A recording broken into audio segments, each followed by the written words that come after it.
Hello అండి. ఎలా ఉన్నారు అందరూ? బాగున్నారా? మేమైతే చాలా బాగున్నామండి. మీరు కూడా చాలా చాలా బాగుండాలని నేనైతే మనస్ఫూర్తిగా కోరుకుంటున్నాను. అయితే ఈరోజు వీడియోలో వచ్చేసి ఆషాఢ మాసానికి సంబంధించిన అమ్మవారికి సారీ కానుక గురించి కొన్ని విషయాలు నేను మీతో షేర్ చేసుకుందామని అనుకుంటున్నానండి. అయితే శుక్రవారానికి ముందే గురువారం రోజున చక్కగా పూజకు సంబంధించిన సామాన్లు ఏవైతే ఉంటాయో అవన్నీ కూడా ఇలా నీట్గా క్లీన్ చేసుకొని పెట్టుకున్నాను. మళ్ళీ మార్నింగ్ అనేది హడావిడి లేకుండా పూజ అనేది ప్రశాంతంగా చేసుకోవడం కోసం ఇలా గురువారమే చక్కగా పూజకు సంబంధించిన వెండి సామాన్లు అయితే ఉంటాయి కదా, అవన్నీ కూడా లిక్విడ్ వేసేసి చక్కగా క్లీన్ చేసి పెట్టేశాను. చూస్తున్నారు కదా, చక్కగా ఎంతో తళతళలాడుతూ మెరిసిపోతూ ఉన్నాయి అన్నమాట.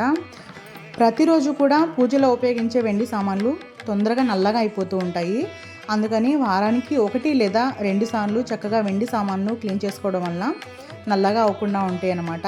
మళ్ళీ ఇంకో 10 డేస్ తర్వాత క్లీన్ చేసుకుందామని నిర్లక్ష్యం చేస్తామంటే బాగా నల్లగా అయిపోతూ ఉంటాయి. ఎప్పటికప్పుడు వెండి సామాన్లు క్లీన్ చేసుకోవడం వలన తొందరగా నల్లగా అవ్వకుండా ఎప్పుడూ నీట్గా ఉంటాయి అన్నమాట. అలాగే మనకి డైలీ పూజలో ఏవైతే ఉపయోగించుకుంటామో వాటిని మాత్రమే బయట ఉంచుకొని మిగతా వెండి సామాన్లు ఒక ప్లాస్టిక్ కవర్లో వేసేసి దాచడం వలన అవి నల్లగా రాకుండా ఎప్పుడు మనం అంటే కొత్తగా కొన్న వాటిలాగా ఉంటాయి. ఎప్పుడు ఓపెన్ చేసినా సరే అలా వెండి సామాన్లు బయట గాలి ఆడకుండా కొంచెం కవర్లో పెట్టేసి దాచుకోవాలన్నమాట.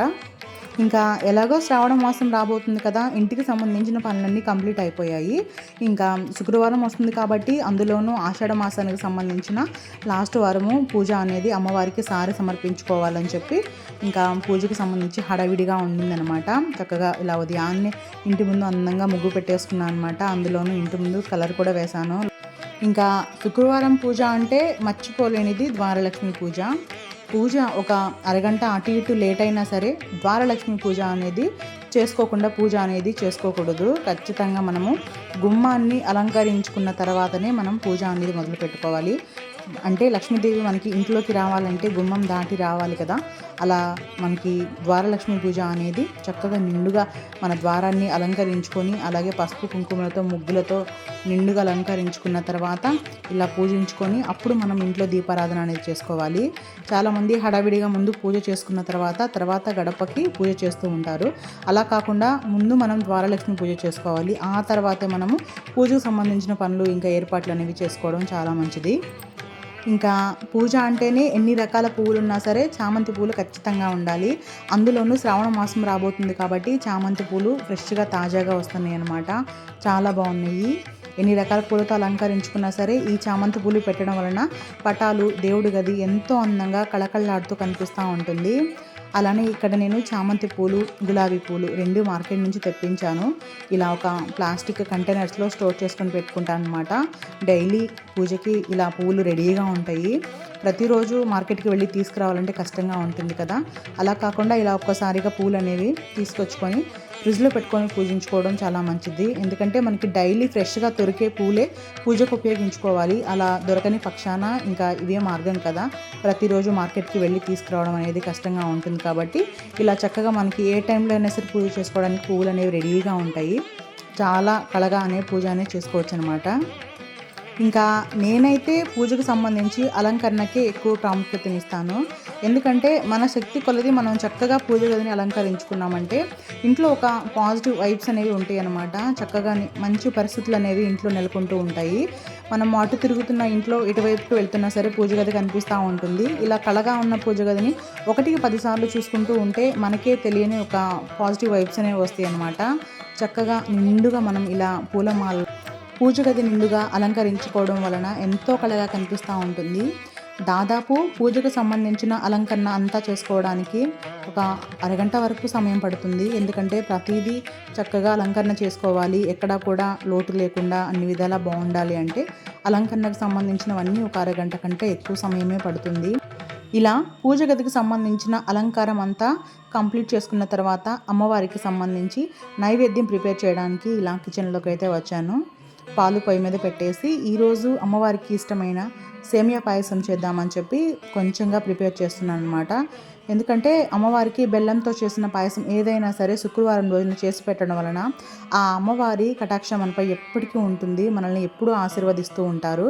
ఖచ్చితంగా బెల్లంతో చేసిన పాయసం ఏదైనా సరే కొంచెంగా అమ్మవారికి పెట్టడం వలన అమ్మవారు ప్రసన్నురాలై లక్ష్మీ కటాక్షం కలుగజేస్తారు అని అంటూ ఉంటారు.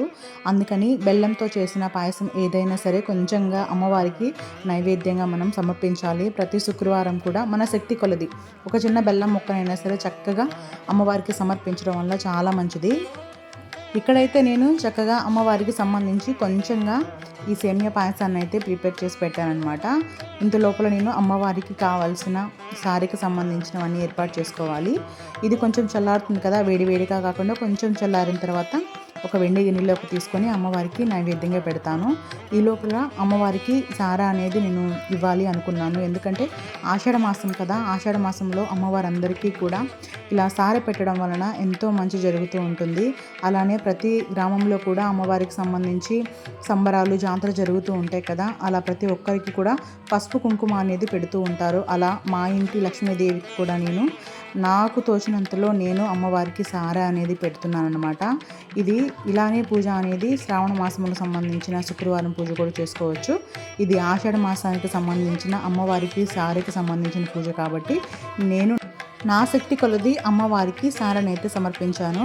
ఇలాగా అమ్మవారికి చక్కగా చీర, జాకెట్ ముక్క, తాంబూలము, మనము దక్షిణ పెట్టాలి కదా, ఎంతైనా సరే చక్కగా దక్షిణతో పాటు ఒక చిన్న రూపాయి కాయిన్ కూడా పెట్టాలి. గాజులు, పసుపు, కుంకుమ, పువ్వులు ఇవన్నీ కూడా అమ్మవారికి సమర్పించుకోవాలి. ఇంకా శనగలు కూడా సమర్పించుకోవచ్చు. పచ్చి శనగలు నానబెట్టి ఆ శనగలు కూడా ఇవ్వచ్చు అనమాట తాంబూలానికైనా సరే. ఇక్కడ నేను శనగలు అయితే పెట్టలేదు. ఇంకా శ్రావణ మాసం ఎలాగో రాబోతుంది కదా, చక్కగా మొదటి శ్రావణ శుక్రవారం పూజ కూడా ఇలానే చేసుకోవడం వల్ల చాలా మంచిది.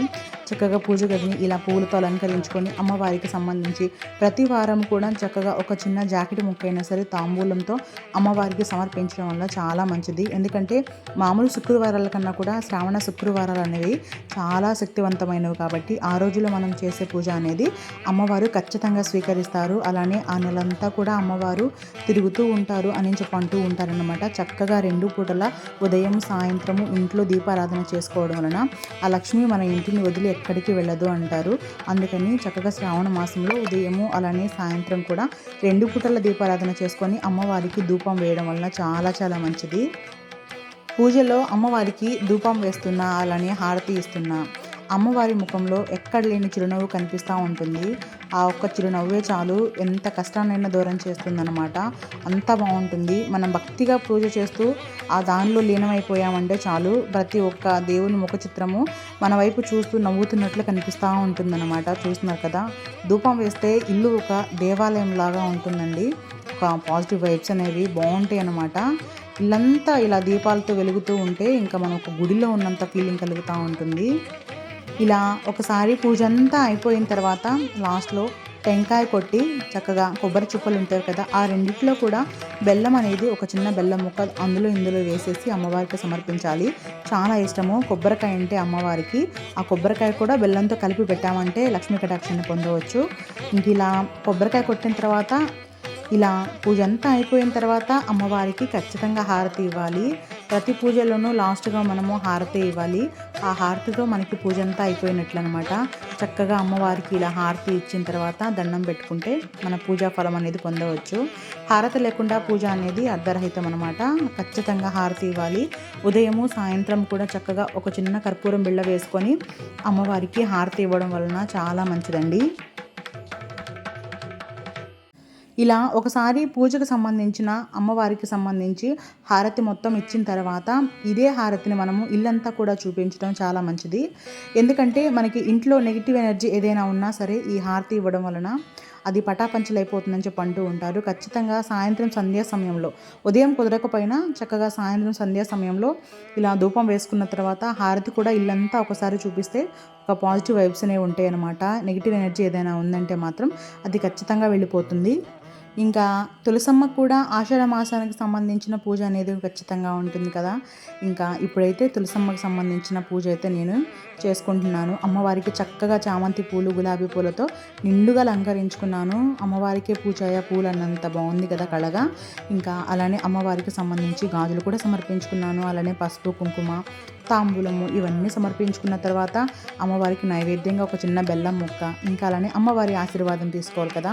సౌభాగ్యం కోసం చక్కగా తులసి మాతకి ఉదయం సాయంత్రం 2 పూటల దీపారాధన, అమ్మవారికి మనము చేయడం వలన ఆ తులసి మాత అనుగ్రహం కూడా మనపై ఎప్పటికీ ఉంటుందన్నమాట. తులసి మాతను పూజించడం వలన మనకి సిరి సంపదలకు ఏ లోటు ఉంటుందండి ఖచ్చితంగా. ఇది సాయంత్రం సంధ్యా సమయంలో అయినా సరే అమ్మవారి దగ్గర ఒక చిన్న దీపం వెలిగించుకుంటే చాలా చాలా మంచి జరుగుతుంది మన ఇంటికి, మనకి, అందరికీ. ఇంకా అంతేనండి ఈరోజు వీడియో అయితే. ఆషాఢ మాసానికి సంబంధించిన ఆఖరి శుక్రవారం రోజున మా ఇంటి లక్ష్మీదేవికి నేను చేసుకున్న ఒక చిన్న పూజ, అలానే సారే. ఈ వీడియో ఎలా ఉంది అనేది, నా పూజా విధానం ఎలా ఉంది అనేది ఒకసారి నా కామెంట్స్లో షేర్ చేయండి. నచ్చితే ఒక లైక్ చేయండి. అలానే కొత్తగా ఎవరైతే మన ఛానల్ని చూస్తున్నారో తప్పకుండా సబ్స్క్రైబ్ చేసుకోండి. వచ్చే వీడియోలో మళ్ళీ కలుద్దాం. Thanks for watching.